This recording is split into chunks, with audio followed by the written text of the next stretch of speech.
पूरे देश में सिर्फ इस बात की चर्चा है कि संभल पर सही कौन है।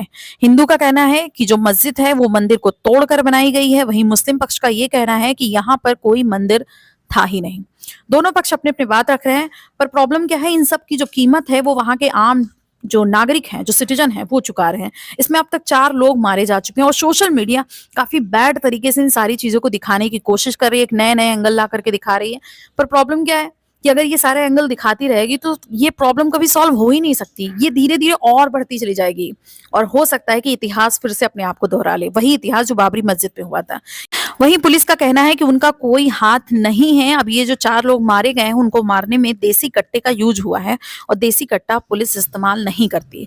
पुलिस ये भी कह रही है कि इसके पीछे एक तरह की स्ट्रैटेजी हो सकती है, बिकॉज ये जमा मस्जिद के पास हुई है जो विवाद का केंद्र बना हुआ है। कुछ लोग ये सोच रहे हैं कि ये जो विवाद है ये आज का विवाद है, पर ऐसा नहीं है। ये विवाद सैकड़ों वर्षों पुराना है। 19वीं सदी में अंग्रेजों की अदालत में, उनके कोर्ट में ये केस लाया गया था, तब इस पर कोई सुनवाई नहीं की गई थी। आज से पहले ये विवाद इस तरीके से चर्चा में नहीं आया। अब ये जो हुआ है उसकी जो जड़ है वो संभल की अदालत का एक फैसला है जो 19 नवंबर को आया था। 19 नवंबर को हिंदू पक्ष संभल कोर्ट में एक याचिका जो है डालते हैं, जिसमें 8 लोग याचिकाकर्ता थे और एक खास नाम है हरीश शंकर जैन का। ये वही व्यक्ति हैं जिन्होंने ज्ञानवापी जो केस था वो फाइल किया था और काशी विश्वनाथ डिस्प्यूट को भी इन्होंने ही कोर्ट में फाइल किया था, जिसमें लिखा था कि संभल मस्जिद को लेकर के कई दस्तावेज हैं जिसमें प्रूफ है कि मुगलों के टाइम पर यहाँ एक श्री हरिहर यानी कि विष्णु भगवान का एक मंदिर था, जिसे तोड़कर यहाँ मस्जिद बनवाया गया। साथ में याचिकाकर्ता द्वारा एक रिक्वेस्ट भी की गई कि इस जो मंदिर का एरिया है वहां पर सर्वे होना चाहिए। शायद आप मेरी इस बात से जरूर सहमत हो कि हमारे देश में जब भी कोई प्रॉब्लम आती है तो उस प्रॉब्लम को और बड़ा क्रिएट करने में बड़ा मजा आता है, कुछ राजनीतिक पार्टियों को और कुछ लोगों को। हमारे देश के कुछ प्रतिष्ठित चैनल को संभल कोर्ट के इस जजमेंट से बड़ा दुख पहुंचा है। उनका ये कहना है कि कौन कहता है कि हमारे देश में कोर्ट काम नहीं करता, न्याय देर से मिलता है, ऐसा वैसा। सीरियसली, जहां पर प्रूफ नहीं होते वहां न्याय देर से मिलता है, जहां प्रूफ होते हैं वहां न्याय जल्दी मिल जाता है। ये एक बुद्धिहीन इंसान को भी समझ में आ जाएगा, पर इन चैनलों को समझ में नहीं आ रहा है। ये गिनतियां गिना रहे हैं कि 70,000 केसेस सुप्रीम कोर्ट में पेंडिंग थे, हाई कोर्ट में 6 मिलियन केसेस हैं, लोअर कोर्ट में 40 मिलियन केसेस हैं। फिर संभल कोर्ट को इतनी जल्दी क्या मची पड़ी थी जिसकी वजह से एक ही दिन में इन्होंने फैसला दे दिया। मतलब देश के गिने चुने लोगों को प्रॉब्लम होगी अगर जस्टिस मिलता है तो भी, अगर जस्टिस नहीं मिलता है तो भी।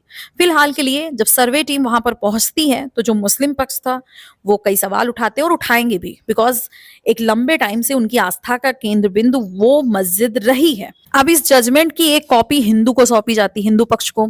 उसी रात सर्वे की टीम जो है वो मस्जिद में जाती है, लगभग 1 घंटे के आसपास सर्वे चलता है। अब जो कोर्ट की तरफ से अपॉइंट किया गया था एडवोकेट कमिश्नर, वो 24 नवंबर को फिर से मस्जिद में सर्वे के लिए पहुंच जाते हैं। 24 नवंबर को जो मुठभेड़ हुई उसका मेन रीजन ये था कि जिस वक्त सर्वे टीम मस्जिद के अंदर मौजूद थी, पर्टिकुलर उसी टाइम पर मस्जिद के दरवाजे से पानी रिस रहा था, जिसके कारण मुस्लिम पक्ष को ये लगा कि मस्जिद में जो वजू वाला एरिया है उसमें सर्वे के लिए तोड़फोड़ की गई है। उस वक्त लगभग 10 बजे थे और वहां पर बहुत ज्यादा भीड़ इकट्ठा हो जाती है, जिसमें मुठभेड़ होते हैं, पत्थर वगैरह चलाए जाते हैं, जिसमें 20 पुलिस वाले घायल होते हैं और एक एसएसपी को गोली लग जाती है। उधर के भी कई लोग जो है उस पक्ष के लोग भी घायल होते हैं।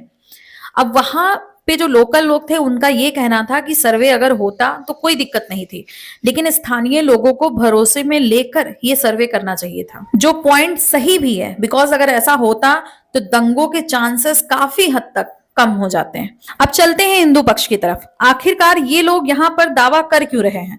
बात यह है कि बाबरनामा और आईने अकबरी ये 2 ऐसी किताबें हैं जहां ये प्रमाण है कि मंदिर को तोड़कर मस्जिद बनाया गया। इसके अलावा British government archaeology survey of India में ये प्रूफ मिला है कि यहाँ मंदिर के अवशेष थे। इसी रिपोर्ट के एक शिलालेख में यह भी लिखा पाया गया है कि मुगल बादशाह बाबर के एक दरबारी ने मंदिर को तोड़कर मस्जिद बनवाया था और ये मंदिर भगवान श्री विष्णु के रूप श्री हरिहर को समर्पित था। साथ में यह भी है कि मस्जिद की जो संरचना है वहां पर कई ऐसे चिन्ह मिले हैं जो हिंदू मंदिरों में यूज होते थे। अब जो लोग कोर्ट के फैसले पर क्वेश्चन मार्क उठा रहे थे उन्हें ये बात काफी अच्छे से समझनी होगी कि कोर्ट का डिसीजन भावनाओं पर हो ही नहीं सकता, उनको प्रूफ चाहिए होता है। और इतने प्रूफ यानी कि बाबरनामा, आईने अकबरी और आर्कियोलॉजिक सर्वे की जो टीम थी उनकी रिपोर्ट थी और शिलालेख वगैरह इतने काफी थे उस सर्वे को एग्जीक्यूट कराने के लिए। एक बात और है, भारत का एक ऐसा इतिहास जिसको पूरी दुनिया जानती भी है और पूरी दुनिया स्वीकार कर भी चुकी है। भारत में 1200 से लेकर 1857 तक लगभग 600 साल मुगलों का, गुलामों का शासन रहा है, जिसमें शुरू से ही मंदिरों को तोड़ा गया, अखंड भारत की सांस्कृतिक विरासत को कुचला गया, मूर्तियों के टुकड़ों को मांस तौलने के लिए दिया गया, उन टुकड़ों को सड़कों पर लगाया गया। ये मैं नहीं कह रही हूं, मिडिवल हिस्ट्री की कोई भी बुक उठाइए, उसके शुरुआती पेज पढ़िए, हर दूसरे पेज पर आपको ये लिखा मिल जाएगा कि इनका काम था देश को लूटना और मूर्ति भंजन करना, जो पिछले 600 सालों में हुआ। अब आप ये सोचो कि उस टाइम भारत की आधी से ज्यादा जमीन खाली पड़ी थी, तब मुगलों ने उस पर मस्जिद नहीं बनवाई, मंदिरों को तोड़कर उसके अवशेषों से और उसकी जमीन पर मस्जिद बनाई। हिंदू टेम्पल नाम की एक बुक है, काफी लोकप्रिय बुक है, आप सर्च करोगे आपको मिल जाएगी, जिसमें ये लिखा है कि भारत में 1800 मस्जिद ऐसे हैं जिन्हें मंदिरों को तोड़कर बनवाया गया या उनके अवशेषों से बनाया गया। अब सवाल यह है कि क्या इन 1800 मस्जिदों को तोड़ देना चाहिए? क्या इन्हें भी हटा देना चाहिए? क्या इनके लिए भी विवाद होना चाहिए और फिर 1800 शहरों को, उनके स्थानों को एक तरह से खतरे में ला देना चाहिए? और अगर ऐसा होता है तो सोचो उन लोगों के लिए जो उस एरिया में रहते हैं या हमारे देश के लिए कितना खतरे का सब्जेक्ट होगा। दुनिया में ज्यादातर देश ऐसे हैं जिनके ऊपर किसी अदर देश ने शासन किया है, उनकी आस्था को ठेस पहुंचाया है, उनके धार्मिक स्ट्रक्चर को खराब किया है, लेकिन वो सारे देश उन सब से आगे बढ़ गए हैं और इतिहास को वहीं छोड़ दिया है। पर हमारा देश एक ऐसा देश है जो हर मुद्दे को ऊपर लेकर आता है और फिर उसमें पॉलिटिक्स होती है। ये हमारा इतिहास है जिसे हम हिंदू भी जानते हैं, जिसे मुस्लिम भी जानते हैं कि ऐसा हुआ था। अगर हम जानते हैं तो क्या हम उसी इतिहास को इतिहास में नहीं रहने दे सकते?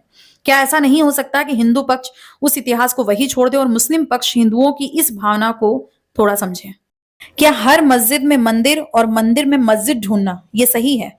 अगर ये सही है तो 1800 जो जगह हैं, भविष्य में उन सभी जगहों पर दंगे होंगे, वहां भी कुछ मुस्लिम मारे जाएंगे और कुछ हिंदू मारे जाएंगे। अगर ये नहीं रुकता है तो आने वाला समय किसी भी लिहाज से हमारे लिए अच्छा नहीं होगा। दूसरी बात कि भारत में यही दो धर्म काफी तरीके से, काफी सहजता के साथ कई क्षेत्रों में रहते हैं। शायद आप उन्हीं क्षेत्रों में रह रहे हो, बट जब भी कोई ऐसा विवाद आता है तो ये सहजता, ये तरीका खत्म हो जाता है और भाईचारा दुश्मनी में बदल जाता है। संभल के बारे में एक रोचक फैक्ट ये भी है कि यहाँ 76% मुस्लिम, 22% हिंदू, पर जो आज का संभल है वो हमेशा से ऐसा नहीं था। एक जमाने में यहाँ 100% आबादी हिंदुओं की थी। 5वीं सदी में जो संभल था वो पांचाल साम्राज्य का हिस्सा था, उसके बाद ये मौर्य साम्राज्य का हिस्सा बना और उसी टाइम से इसे संभल कहा जाता है। एक बड़ी बात यह भी है कि जो संभल जो इलाका है, शहर है, वहां पर श्री कृष्ण के कल्कि अवतार के जन्म की भी बात कही गई है। हो सकता है वीडियो के लास्ट में जो पॉइंट मैंने रखे हैं उससे बहुत सारे लोग या कुछ लोग असहमत हो सकते हैं, पर जो लोग सहमत हो वो इस वीडियो को शेयर करें, लाइक करें और चैनल को सब्सक्राइब जरूर करें। तो मिलते हैं किसी नई घटना के साथ नेक्स्ट सीरीज में।